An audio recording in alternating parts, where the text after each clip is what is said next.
G'day guys, welcome to Food to Eat. I'm Bevan Vahland. You know, as a professional chef, I get to see some amazing food. What's really amazing that I think is the stories that comes behind the food and the passion that comes from all these wonderful artisan producers. So we're on a trip, we're going from Melbourne to Sydney, we're stopping off, we're seeing food, where it comes from, the source. It's really exciting. Let's get going.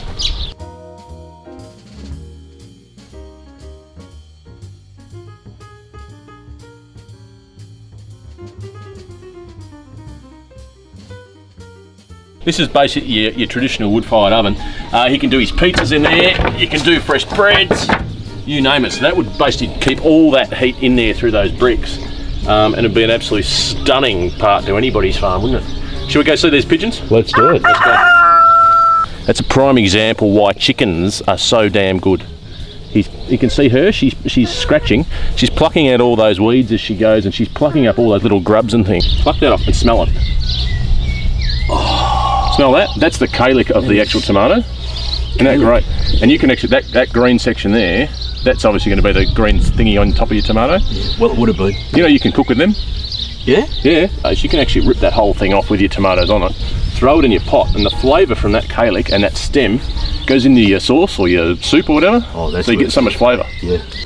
Where's Bevan gone? Hey! I've come to the kumquat tree. Kumquat. Try this. This is beautiful. These are stunning. He makes jams out of these. His wife Maria. Amazing. Let's open them up. Marmalade. At the same time, let's bite it. Let's do it. Okay.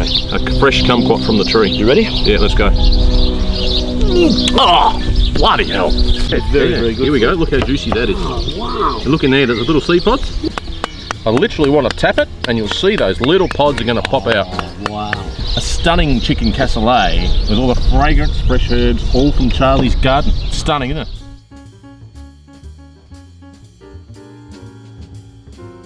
In that jar, you'll see that the oil is filled to the brim. Right. And it's an oxygen barrier. Right. It's like when you vacuum pack cheese or vacuum pack anything, vacuum pack meat or in this case we vacuum pack cheese. Distinctive colours on them. Yep, so you run pretty much three main breeds? Yes, we do, yes. There's these two, the colours are obviously very cute, and then there's the white goats, which is...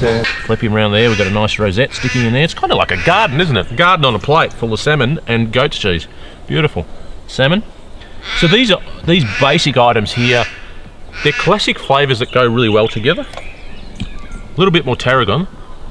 Let's just pluck a few little sort of leaves and we'll stick them around on the sides, like that. It'll be the juiciest thing that you'll ever try. I'm going to give it a go. See the juice that comes in there?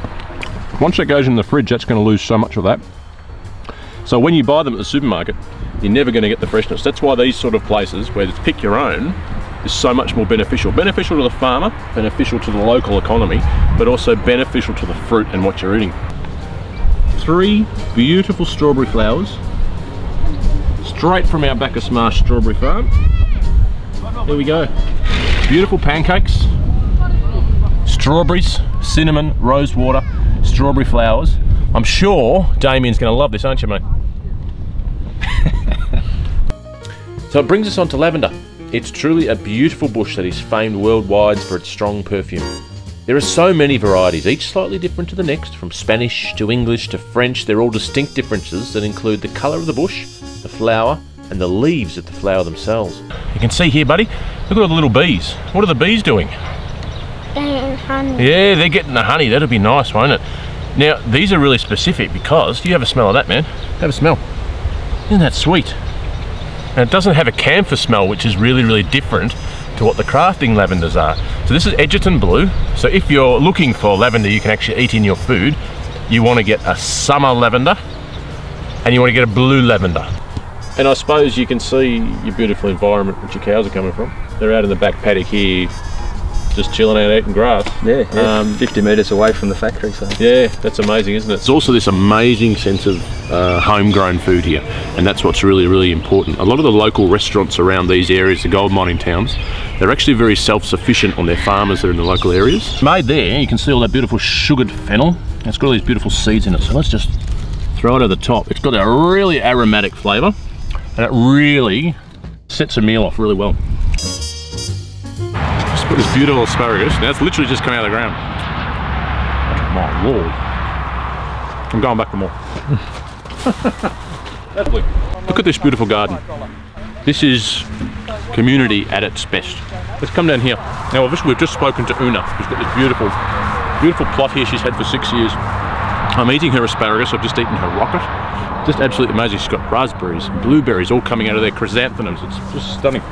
That really sums up, I think, what community is. I think what vegetables are. Well, there's no better place to experience Canberra's food than the Capital Region Farmers Market. So I've seen many farmers markets in my time, but I have to say that this particular one was simply astounding. Thousands of people converging on some of the most amazing and artisan food that I've ever seen. So this place has everything. Got fresh meats, fruit, vegetables, breads, cakes, fish, preserves, ice cream, artisan honey, pasta. The list keeps going on. If it's passion you're after, all you need to do is speak to any one of these food artisans and their passion literally oozes out. The Capital Region Farmers Market is simply amazing. Canberra food at its best.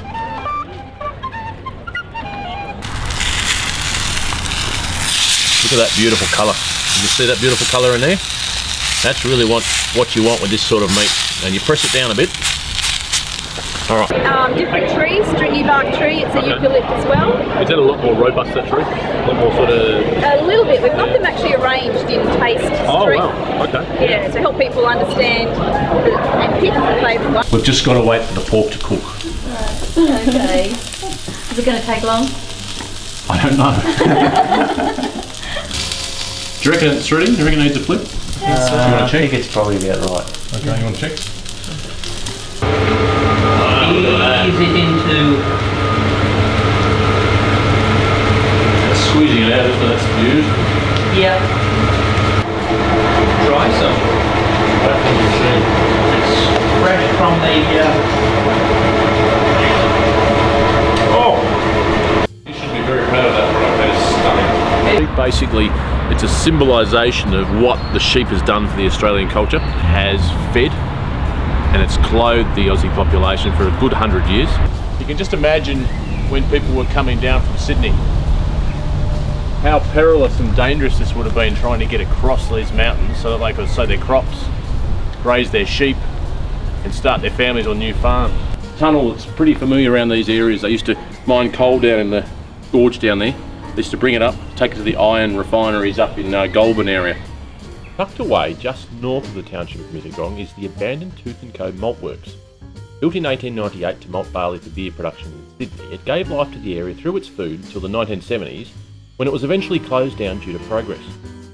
So the building, although now mostly ruined, is a true testament to the amazing connection of food and drink that this area has given to the people of New South Wales. In its decaying form, it has this unique beauty all of its own. I only hope that sometime in the future it can be reborn and continue to keep telling great food stories of the area. Only these walls could talk. I mean, what amazing food stories they could tell. Slice them, so it's a real sloppy meal, lots of juices, lots of flavours, and that's exactly what we want with lamb. We want that to be beautiful. Okay, back to our little potatoes here. Simply slide him under, whack him on top like that. Yum. Kilos. 700 kilos. Exotic mushrooms a week. This one is the golden oyster mushroom. It's a Japanese variety. Right. They particularly like the colour of it. And when you mix them together, it's, you know, Asian people go for colour, taste, texture, flavour. Right. Sometimes we'll put an ingredient on the menu that none of us know anything about, and then we learn about it, and that's the best way to learn about it, because you play with its textures, its flavours. Sometimes you bring it onto a new dish and it won't work with that dish. Yeah. So then but you'll still be in love with that ingredient, so you might find another spot for it on the menu. Perfect. So after 2 weeks, we take it out and it's completely solid, and we churn it. Right. Now, once we churn for about 25 to 30 minutes, and the butter splits. Yep. Sorry, the cream splits into butter and buttermilk. So that's where you get your two products. So now it's time to move just a little bit north. Behind us we leave the beautiful Sydney Harbour and the city's amazing food scene, and we head across the harbour to the northern beaches. Now, the northern beaches are famed for their sun-kissed sand and beautiful water. It's a great place to simply unwind and let the day go by, if only this was the case. So here's our beautiful entree, a really simple assiette of vegetables. So the first item is this sexy beetroot aioli. It provides heaps of colour and flavour to the dish, and it's our base flavour. So it's a traditional mayonnaise base which is flavoured in colour with a freeze-dried beetroot powder. So let's clean the plates, let's get those veggies started. First is a cube of baby chat potato, cooked simply in salted water. It's the staging zone for everything else. On goes the heart of some baby fennel, simply baked with olive oil, a caramelised baby leek, a couple of pieces of finely sliced red radish. So it's quickly followed by a beautiful purple carrot, which is the centrepiece of the dish, a purple beetroot and a golden beetroot, and then finish with a zesty lemon emulsion and finish with some baby lemon balm. Great start to the meal. But you always took care of your horses. You like shopping, huh?